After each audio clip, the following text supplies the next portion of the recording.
Madya, makanood kaiba si Ma'am Lalaine.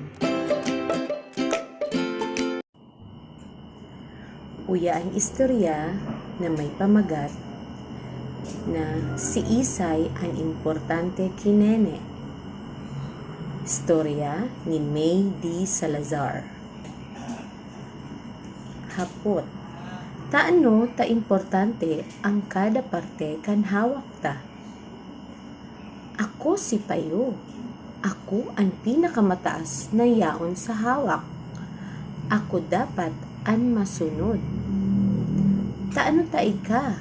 Sabi ni Liog. Kung dahil sa ko, mayo ka sa hawak. Ako si Abaga.